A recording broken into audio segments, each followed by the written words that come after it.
Hey everyone, and welcome back to my channel.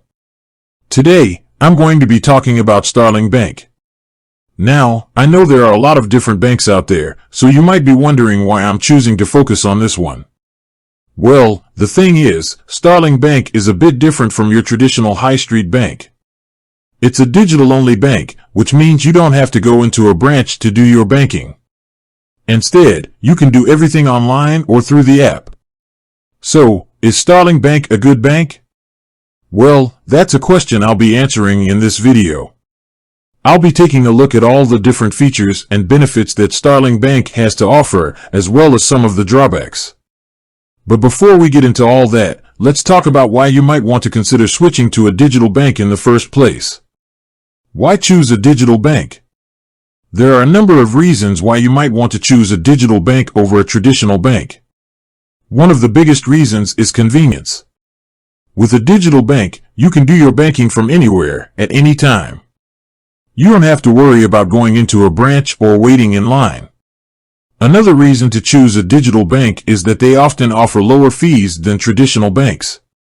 This is because digital banks don't have the same overhead costs as traditional banks, such as the cost of maintaining physical branches. Finally, digital banks often offer a wider range of features and services than traditional banks. This includes things like budgeting tools, investment accounts, and even travel insurance. What are the features and benefits of Starling Bank? Now that we've talked about the reasons why you might want to choose a digital bank, let's take a look at the specific features and benefits of Starling Bank. One of the things that I really like about Starling Bank is their app. It's very user-friendly and easy to navigate. You can easily see your balance, make payments, and transfer money between accounts. Starling Bank also offers a number of features that can help you manage your money better. For example, you can set up budgets and savings goals. You can also track your spending and see where your money is going. Another great feature of Starling Bank is that they offer a number of different accounts. This includes personal accounts, business accounts, and even joint accounts. Starling Bank also offers a number of other benefits, such as no monthly fees, free international payments, cashback rewards, travel insurance, and much more.